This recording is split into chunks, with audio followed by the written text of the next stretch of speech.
श्री शिवाय नमस्तुभ्याम। हर हर महादेव। कैसे हैं आप सब। देखिए, हम सभी जानते हैं कि अभी जो सोमवार आ रहा है उस दिन प्रदोष की तिथि लगने वाली है, यानी कि सोमवार के दिन त्रयोदशी तिथि है और इसे सोम प्रदोष कहेंगे। और इसी सोम प्रदोष के 4 महा उपाय आज के इस वीडियो में हम आपको बताने वाले हैं।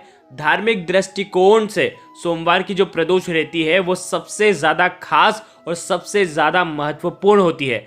भगवान भोलेनाथ को प्रसन्न करने के लिए सबसे खास होती है और उनकी असीम कृपा प्राप्त करने का सुनहरा मौका होता है। यदि आपके जीवन में आपकी कुंडली में चंद्रमा की स्थिति मजबूत नहीं है तो आपको ये उपाय करना चाहिए। यदि आपके जीवन में व्यापार की स्थिति ढंग से नहीं चल पा रही है तो आपको ये उपाय करना चाहिए।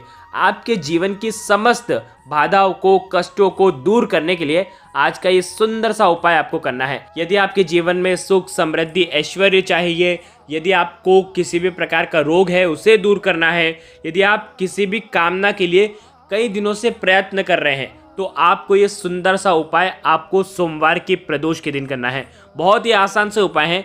आज के इस वीडियो में हम आपको 4 महा उपाय बताने वाले हैं जो कि पूज्य गुरुदेव की ही कथा सुन करके, समझ करके समझाने का पूरा प्रयास करेंगे। लेकिन उससे पहले वीडियो को लाइक करें और भगवान शिव की यदि आप सच्चे भक्त हैं ना तो चैनल को ज़रूर सब्सक्राइब करें। देखिए, बहुत ही शुभ और दुर्लभ योग, यानी कि शुभ और दुर्लभ योग कैसे, सोमवार का दिन जो होता है वो भगवान शिव को समर्पित होता है, ठीक है। और प्रदोष की जो तिथि होती है और प्रदोष की तिथि भी भगवान शिव को समर्पित होती है। देखिए, आज के इस वीडियो में हम आपको जो भी उपाय बताएंगे वो आपको प्रदोष काल के समय करना है। प्रदोष काल सूर्यास्त से 45 मिनट पूर्व शुरू हो जाता है और सूर्यास्त के 45 मिनट बाद तक रहता है, यानी कि 1.5 घंटे का जो समय रहता है ये प्रदोष काल का रहता है। और ये उपाय भी आपको प्रदोष काल के समय ही करना है। ध्यान रखना, जो अभी प्रदोष पड़ने वाली है तो उसमें प्रदोष काल का जो समय रहेगा वो शाम को 6:40 से रात्रि में 8:58, यानी कि ये एग्जैक्ट टाइम है, ये करेक्ट टाइम है। इस समय के अंदर अगर आप ये उपाय करते हैं तो ये उपाय सबसे ज़्यादा लाभकारी और सिद्ध होंगे। देखिए, सबसे पहला उपाय बहुत ही खास उपाय है।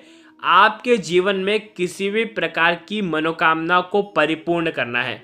आप चाहते हैं कि आपकी जो मनोरथ है वो जल्द से जल्द परिपूर्ण हो जाए। कितने ही प्रयास कर लिए, कितने ही उपाय कर लिए, आपकी एक ऐसी विशेष मनोकामना है जिसको आपको परिपूर्ण करना ही है। तो इस शुभ तिथि पर, इस शुभ योग पर आपको ये उपाय करना है। मात्र 2 बेलपत्र लेना है। बेलपत्र कहीं से भी खंडित नहीं होने चाहिए। यदि आपको बेलपत्र नहीं मिल पाते हैं तो भगवान शिव के ऊपर चढ़े हुए बेलपत्र का उपयोग कर सकते हैं शुद्ध जल डाल करके। 2 बेलपत्र आपको लेना है जिसमें डंडी भी होना चाहिए, ठीक है। 2 बेलपत्र के साथ आपको लेना है थोड़ा सा शहद, मात्र आधा चम्मच शहद लेना, आपका काम हो जाएगा। और उसके साथ में आपको तांबे के पात्र के अंदर जल लेना है। अब इस उपाय को बिल्कुल ध्यान से समझना। प्रदोष काल के समय आपको भगवान शिव के मंदिर में जाना है।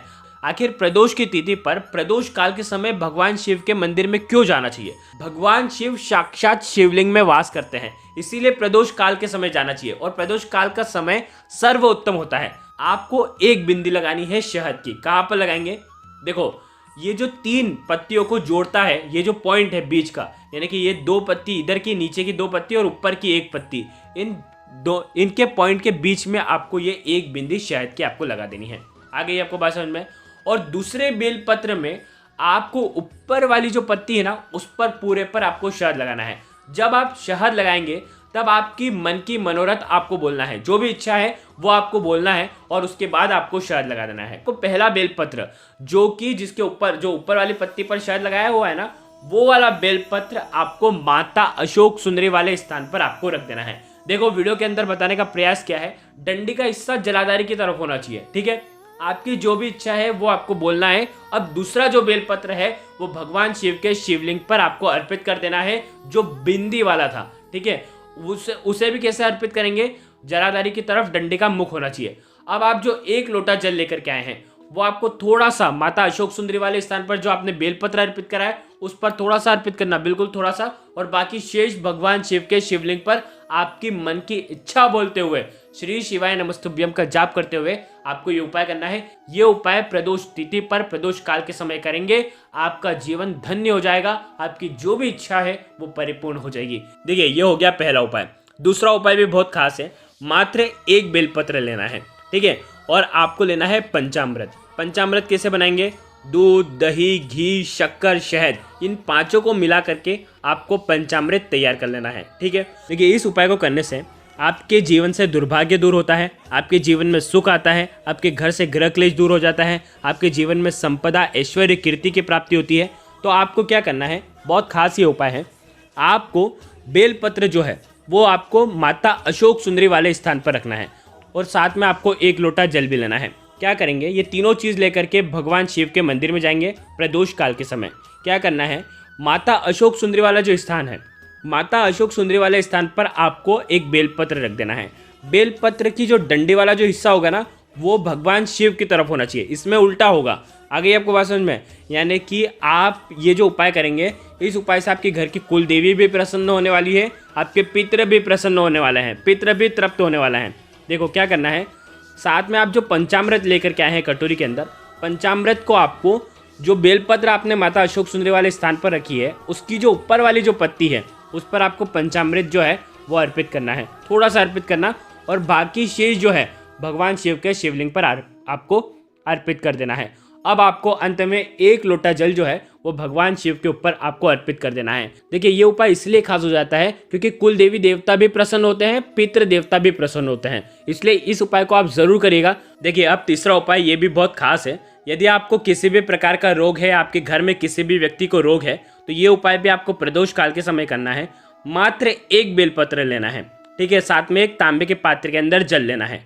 अब ये जो बेलपत्र और जल है आपको भगवान शिव के मंदिर में लेकर के जाना है। बेलपत्र माता अशोक सुंदरी वाले स्थान पर रखना है, डंडी का हिस्सा जलाधारी की तरफ होना चाहिए। आ गई आपको बात समझ में? अब आप जो 1 लोटा जल लेकर के आए हैं, उसे 7 बार वहीं पर बेलपत्र के पत्ते के ऊपर आपको अर्पण करना है। धीरे धीरे ओम नमः शिवाय या श्री शिवाय नमस्तुभ्यम का जाप करते हुए अर्पित करते जाएं। जैसे ही जलाधारी के वहां से जल आएगा, उस जल को आपको झेल लेना है, या तो कोई दूसरी कटोरी लेकर के जाना ताकि जल जो है उसमें आ जाए, और उस जल को औषधि के रूप में आपको लेकर के आना है। कुंदकेश्वर महादेव का स्मरण करना है और औषधि के रूप में आपको लेकर के आना है।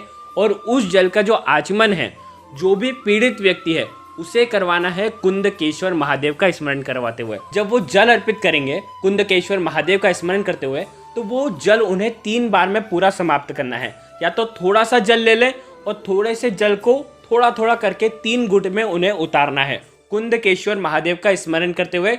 बस इतना सा उपाय करना, आपके शरीर के जितने भी रोग हैं उसमें आपको राहत मिलेगी।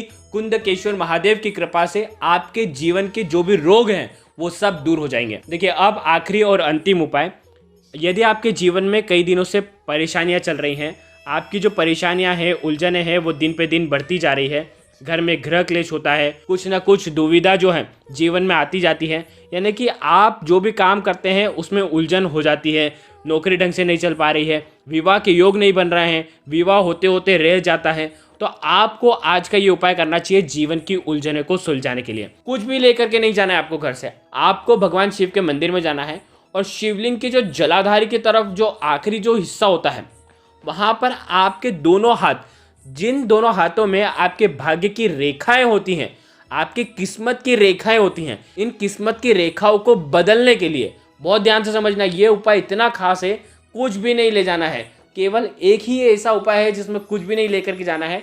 ये दोनों हाथ आपको, हथेली जो है आपको स्पर्श कर देना है आखिरी में जलाधारी के वहां पर, बिल्कुल दोनों को हाथ को स्पर्श कर देना है और आपको श्री शिवाय नमस्तुभ्यम या ओम नमः शिवाय का आपको जाप करना है 11 बार 108 बार। और उसके बाद आपकी जो भी मन की व्यथा है वो आपको बोल देना है। आपने अगर ये उपाय प्रदोष काल के समय कर दिया तो आपके जीवन की उलझनें जो है वो सब दूर हो जाएगी। ये बहुत ही खास उपाय है, ये आसान उपाय है, हर कोई व्यक्ति ये उपाय कर सकता है। देखिए, आज की इस वीडियो में हमने आपको 4 महा उपाय सोमवार के प्रदोष के दिन करने वाले बताए हैं। अगर आपको कुछ भी चीज़ समझ में ना आए तो कमेंट में पूछ लेना, गलती नहीं करना है। श्री शिवाय नमस्तुभ्यम। हर हर महादेव।